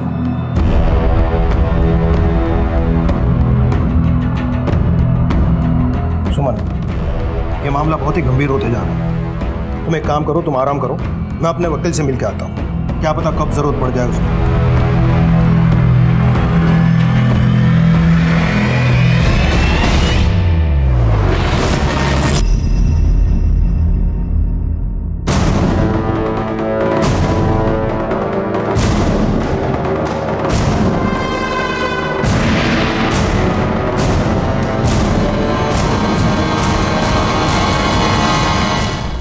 और घर वाले ये नहीं समझ पा रहे थे कि आखिर कौन है जो उनसे अपनी दुश्मनी निकाल रहा है। हाँ करतार भाई, करता हूं, मैं थोड़ा फंसा हुआ हूं। अरे बेटा, कुछ पता चला? इस चौटाले के अलावा हमारे पूरे पंचकुला में हमारी किसी के साथ कोई दुश्मनी ना है, फिर उन्होंने हमारे साथ ऐसा क्यों किया? अरे बेटा किधर जा रहा है? रोटी तो खा ले।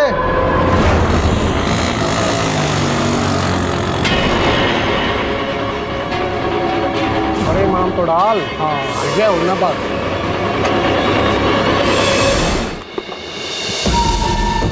थोड़ी मजा आ गया।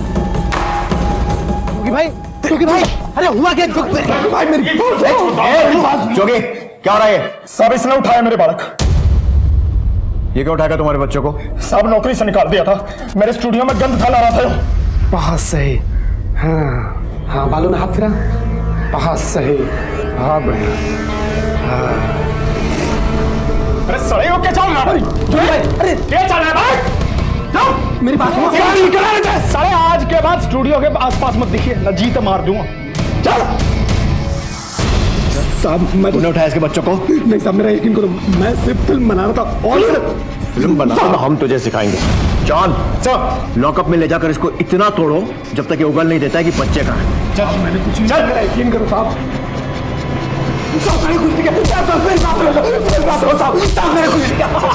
सच क्या बोल? सच बोल। साहब मुंह खोला उसने? अभी तो कुछ नहीं बोला है। अभी तुम घर जाओ, जैसे कुछ बोलेगा फोन कर देंगे।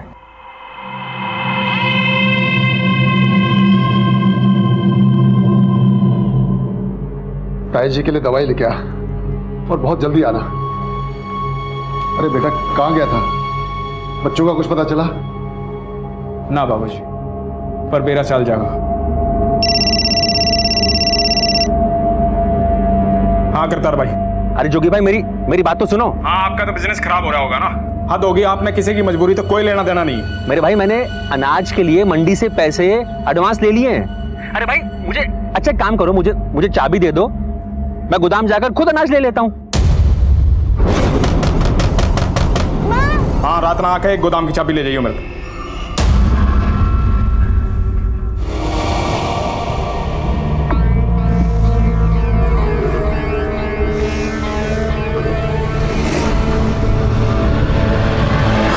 क्या हुआ? सर पूरी रात तोड़ा मैंने सुरजीत को, कुछ नहीं बोल रहा है। हेलो, ठीक है, हम लोग पहुंच रहे हैं। जॉन सर, जोगी को फोन करो और चौटाला के साथ जो उसको डिस्प्यूट वाली जमीन है वहां पर आने को बोलो। सर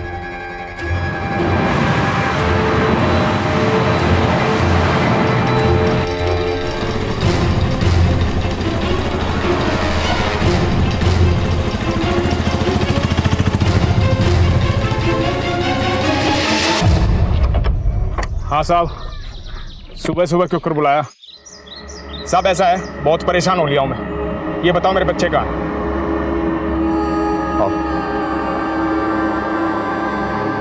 अरे साहब, इस जमीन पे केस चल रहा है, फैसला आने वाला है कोर्ट का, मेरे हक में होगा।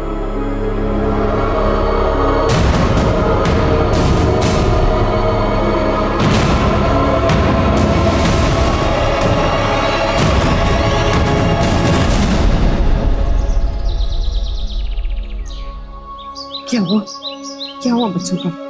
कुछ पता चला? पता लग जाएगा, तुम अपना ख्याल रख।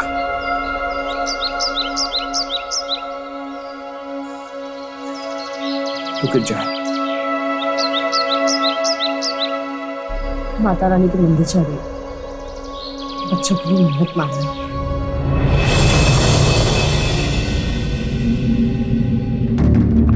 सर हाँ, इनके सर को कुचल कर मारा गया है, लेकिन वहाँ ज्यादा खून नहीं है। तो शायद उन्हें कहीं और मारा गया है और यहाँ पर लाकर फेंका गया है। मुझे भी कुछ ऐसा लगता है सर। सुरजीत तो रात भर से लॉकअप में बंद है। शायद किसी और से करवाया हो, या फिर शायद किसी और ने ही किया हो। जॉन, इसी जमीन को लेकर जोगी और चौटाला में झगड़ा हो रहा है ना? जी सर। एक काम करो, सुरजीत को फिलहाल के लिए छोड़ो, पर नजर रखो उस पर, और फोरेंसिक जांच के बाद बॉडीज को पोस्टमार्टम के लिए भेजो। और चौटाला? मैंने कुछ ना किया है। बच्चों की लाशें डिस्प्यूट वाली जमीन से मिली हैं, जहां पर आपने व्यायामशाला का शिलान्यास करवाया था। देख इंस्पेक्टर, किसकी जमीन पे किसका कब्जा है ये तो कोर्ट बताएगा। मन तो बस इतना पता है कि उन बच्चों से हमारा कोई लेना देना नहीं है। चौटाला साहब, जब तक हमारी जांच पूरी नहीं हो जाती ना, हमें आपको अरेस्ट करना पड़ेगा। तू जानता नहीं तू किससे बात कर रहा है? तू जानता नहीं मैं कौन हूं?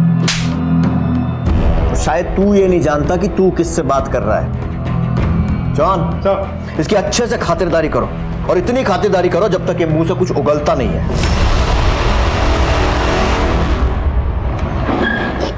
हाँ ठीक है, इनके साथ बात करके अपडेट करो मैं।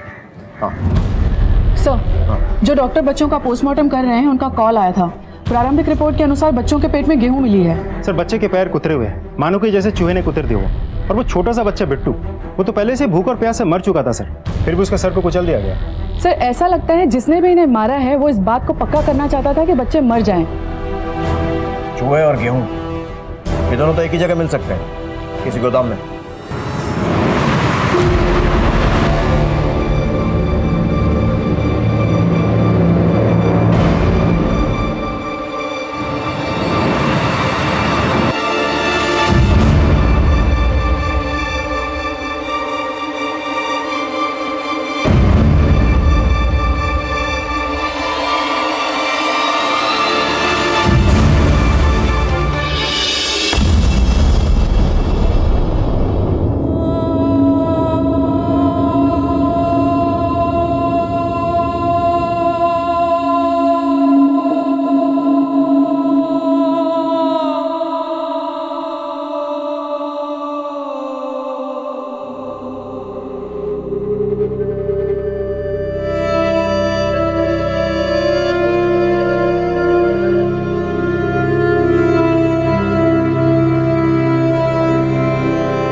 बच्चे ना मेरे साथ आंख मिचोली खेल रहे हैं। पर माँ देखना, मैं उन्हें ढूंढ निकालूंगी माँ। वो लोग मुझसे ज्यादा देर तक छुप नहीं सकते। मैं उन्हें ढूंढ निकालूंगी।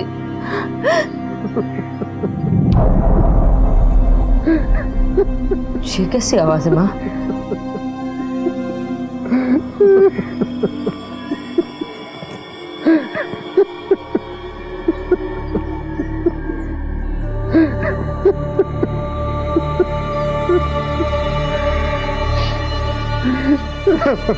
क्या हो गया? ये क्या नया नाटक शुरू कर दिया?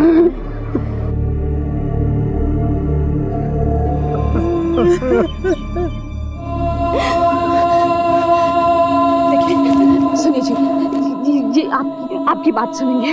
हाँ, बच्चे है ना, आप इन्हें बोलिए ना उठे। बहुत हो गया ये सब, चलिए ना। अरे बोलिए ना, आप चुप क्यों हैं? अब नहीं उठेंगे। पागल हो गए क्या आप लोग? क्यों नहीं बोलेंगे? क्यों बोलेंगे ये लोग? पुलिस उस कातिल को ढूंढने की पूरी कोशिश कर रही थी, लेकिन क्या पुलिस के हाथ कोई सुराग लगा?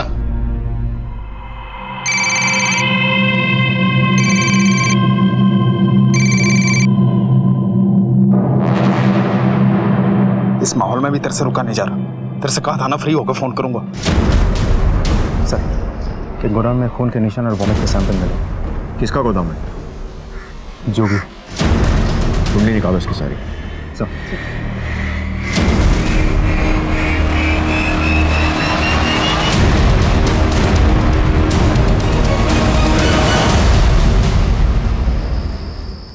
अब मैं और चुप ना रह सकता।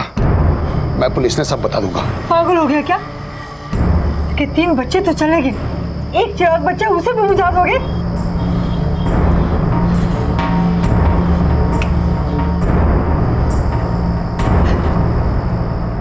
सर, आ जाओ।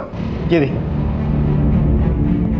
कहने को तो वो डिस्प्यूटेड प्रॉपर्टी जोगी की है, लेकिन असल में जोगी के पिता ओम प्रकाश राठी ने वो सारी प्रॉपर्टी जोगी की पत्नी कुसुम के नाम कर दी।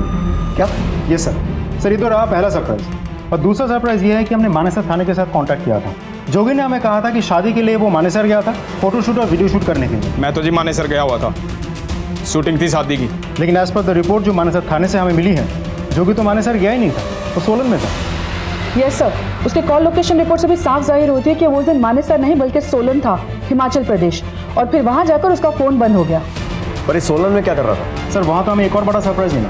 जोगी के जान पहचान वालों से पूछताछ करके हमें पता चला कि सोलन में वो घर बसा कर रखा है। एक औरत भी है, अनीता नाम है। भारती, सोलन पुलिस से कांटेक्ट करो और इस अनीता को यहाँ लेकर आओ। सब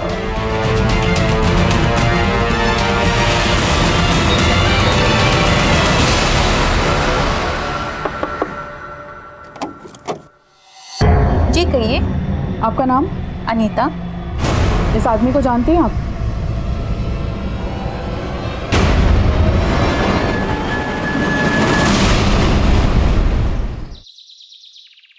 साहब, मुझे आपसे एक बात करनी है। बोलिए। मुझे हमारे बेटे पे शक है। उसका किसी लड़की के साथ चक्कर चल रहा है।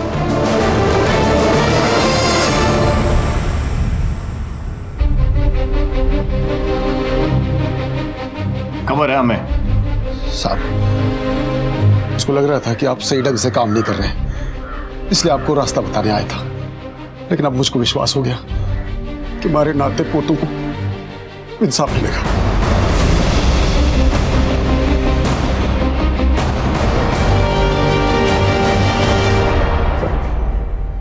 साहब, मेरा इन सब चीज़ों से कोई लेना देना नहीं है। मैंने तो कभी जोगी को शादी के लिए भी नहीं बोला। माँ बाप गुजर गए थे, बहुत तकलीफ में थी, तब जोगी मुझे मिले। तब से जोगी मेरी ज़रूरतों का ख्याल रखते हैं और मैं जोगी की ज़रूरतों का। बस यही है मेरी लाइफ में। लेकिन मैंने कभी ऐसा नहीं चाहा कि जोगी अपने बच्चों को छोड़कर मेरे पास आ जाए। और हम तुम्हारी कहानी का यकीन कर लें। तुम्हारे बच्चों को तुम्हारे ही गोदाम में बंद करके रखा गया था। वहां पर जो उल्टी और खून के धब्बे मिले उससे डीएनए मैच किया है हमने। साहब, मैंने नहीं बेरा, मैंने गोदाम की चाबी करतार को दे दी थी। करतार से भी बात कर ली है हमने। सर मैंने जोगी के गोदाम में ऐसा कुछ भी नहीं देखा। बात असल में ये थी कि मैंने अनाज मंडी में व्यापारियों से पैसा एडवांस ले लिया था। सर मैंने जोगी को जबरदस्ती कई बार फ़ोन किए तब जाकर वो माना, इसलिए मैंने जल्दबाजी में रात में गोदाम जाकर अनाज लिया और मंडी बेच दिया। मेरे बालक गुम हो गए थे, मैंने अनाज की सुध कहाँ से होती? तेरे पिता ने सारी जमीन तेरी बीवी के नाम पर कर दी थी, गुस्सा तो आया होगा। हाँ साहब, मेरा मन है। पर मेरा स्टूडियो अच्छा चल रहा था, बहुत खुश था मैं। इतना खुश था कि अपने बच्चों की अर्थी उठाते समय भी अपनी गर्लफ्रेंड अनीता के साथ फोन पे लगा हुआ था तू। नहीं साहब, इमरजेंसी थी। कैसी इमरजेंसी? साहब अनीता पेट से दर्द हो रहा था, इसे मदद के लिए कोई नहीं था। मैंने इसका फोन रखने के बाद सीधा डॉक्टर को फोन किया था। हम जानते हैं ये माँ आने वाली है, ही रही उस डॉक्टर की रिपोर्ट। तुझे तो भरा पूरा परिवार मिल रहा था ना, खाली बच्चों के कारण तू कुसुम के साथ रह रहा था और इसीलिए उनको रास्ते से हटा दिया। और क्या पता अगला नंबर फिर कुसुम का होता और उसके बाद तो सारी जमीन तेरी हो जाती। सब कुछ भी अनाप शनाप बोले जा रहे हैं आप। ये रहे तुम्हारे कॉल डिटेल्स। फिर अफेयर सिर्फ वनीता से ही नहीं, कुसुम की बड़ी बहन सुमन के साथ भी चल रहा है, इसीलिए तूने उसको इतने सारे कॉल्स किए, जबकि दोनों सगी बहनें एक दूसरे के साथ बात तक नहीं करती। बस कीजिए साहब, बस कीजिए। बड़ी बहन जैसी है मेरी सुमन, बहुत इज्जत करता हूं उसकी हालत देखकर तरस आता है मेरे को।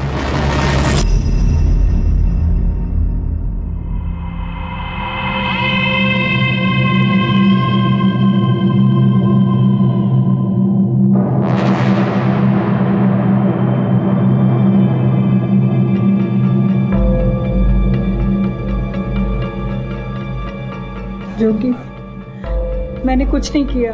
मैंने बेरा दीदी, आपने कुछ नहीं करा। आप कुछ ऐसा कर भी नहीं सकते। आप तो खुद बच्चों को इतना प्यार करते हो। मैं बिट्टू को आपको गोद देना चाहता था, पर पता नहीं कुसुम ने इतना बड़ा इल्जाम आप पे क्यों लगाया। मैं कुसुम की तरफ से आपसे माफी मांगने आया हूं दीदी, माफ कर दो दीदी। साहब मैंने एडॉप्शन के पेपर पे भी साइन कर दिए थे। इसी बात पे मेरा और कुसुम का झगड़ा भी हुआ। उसने मुझसे बात करनी बंद कर दी, हमारे बीच में फासला हो गया था साहब। मैं प्यार की तलाश में था, उस बीच अनीता मिली। इसने बिना कुछ चाहे, बिना कुछ मांगे मेरा बहुत ख्याल रखा साहब। ये बात मेरे घर पे पहुंच गई, बापू ने सारी जमीन उठा के कुसुम के नाम कर दी। साहब मेरा घर से जी उछट गया था। मैं साहब कुसुम के पास सिर्फ इस वजह से था कि उसके पास मेरे बच्चे थे। मैंने अपने बच्चे नहीं मारे साहब, मैंने अपने बच्चे नहीं मारे साहब, मैंने अपने बच्चे नहीं मारे साहब।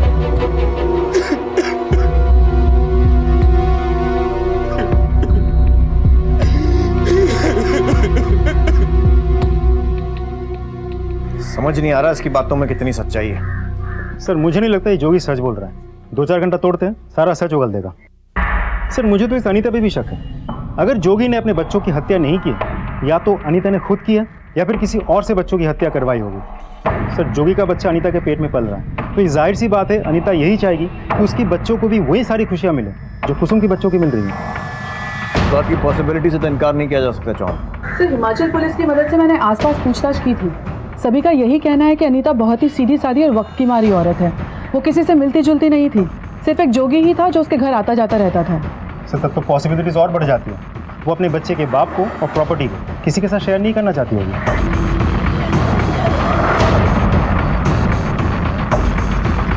सर ये जोगी का मोबाइल है जो हमने कॉन्फिस्केट किया हुआ है। जिस दिन बच्चे घर से गायब हुए थे उस दिन एक लैंडलाइन नंबर से इस नंबर पर 10 से 12 मिस कॉल अलर्ट आए थे। तो जाहिर सी बात है कोई जोगी को लगातार ढूंढने की कोशिश कर रहा था। पता करो किसका नंबर है। हो सकता है कोई बच्चों के बारे में बात करने की कोशिश कर रहा हो, या फिर शायद किसी ने फिरौती के लिए कॉल किया हो। बहुत इंपॉर्टेंट लीड है ये, देर नहीं होनी चाहिए, जल्दी करो। साहब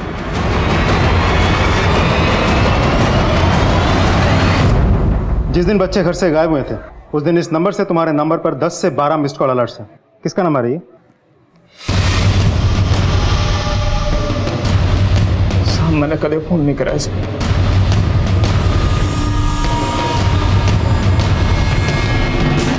ये पीसीओ आपका है? जी साहब मेरा है।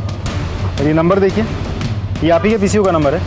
जी मेरा पीसीओ का नंबर है। 27 मई दोपहर 3 से 7 बजे के बीच इस पीसीओ से इस नंबर पर 10 से 12 बार कॉल किए गए थे। कोई आइडिया है कौन था वो आदमी? कुछ याद नहीं साहब, यहाँ तो बहुत लोग आते हैं डेली फ़ोन करने। ठीक है।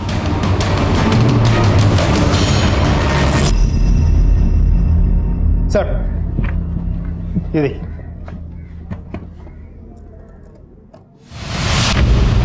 उस पीसीओ के आगे वाले स्ट्रीट लैम्प पोस्ट की सीसीटीवी फुटेज से हमें पता चल गया है कि जोगी को वो सारे कॉल्स किसने किए थे।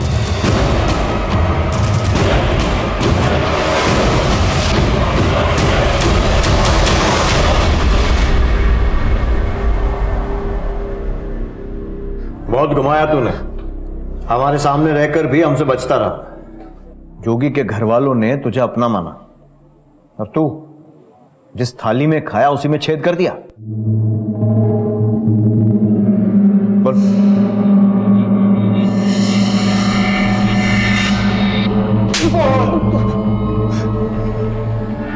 हाँ साहब, मैंने ही बच्चों को मारा है। मैं बहुत कर्जे में था साहब, जुए और शराब की बड़ी गंदी लत थी, इसीलिए हमेशा पैसों की किल्लत रहती थी। मैंने सोचा कि जोगी की जमीन ही हथिया लेता हूं, लेकिन उसके लिए मुझे उनके बच्चों को निशाना बनाना पड़ा। मैंने एक बार ताऊ जी को बच्चों को जुगनी की कहानी सुनाते हुए देख लिया था कि कैसे जुगनी बच्चों को प्यार करती है, उनके लिए खाने की चीजें लेकर के आती है। और जब मैं बच्चों के सामने साड़ी पहन करके आया तो उनको लगा कि मैं ही जुगनी हूं। जुगनी?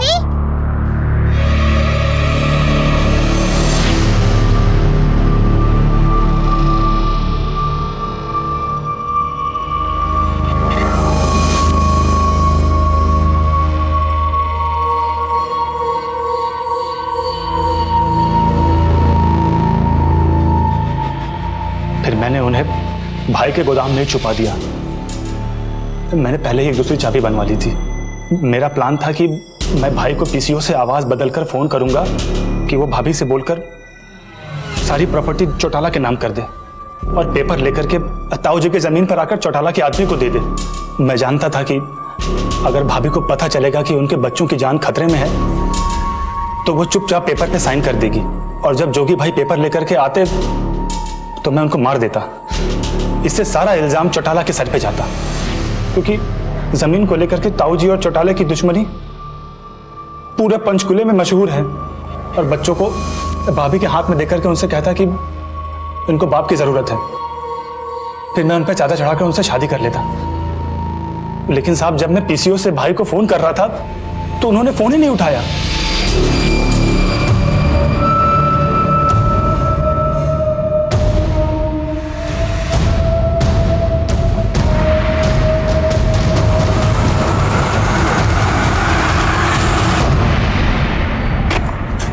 फोन क्यों नहीं उठा रहे हैं ये? मैंने बहुत बार ट्राई किया। वो मानेसर का बोल करके वो सोलान चले गए थे अपनी अनीता के पास, और वहां पे जाकर के उन्होंने अपना फोन भी बंद कर लिया था। जब मैं घर वापस लौटा तो देखा कि कुसुम भाभी ने पूरा मोहल्ला इकट्ठा कर लिया था। घर पे सब लोग टेंशन में थे, पुलिस तक इन्वॉल्व हो चुकी थी।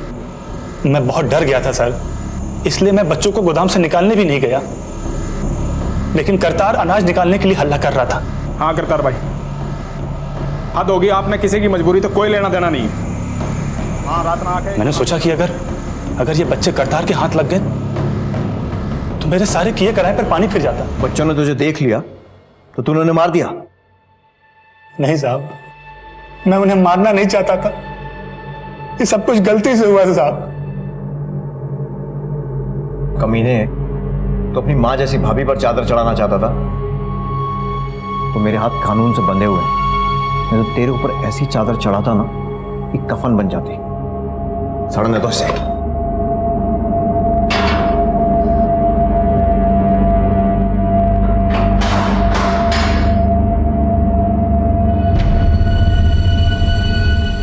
क्राइम पेट्रोल के ऐसे ही मजेदार एपिसोड्स देखने के लिए हमारे चैनल को सब्सक्राइब करें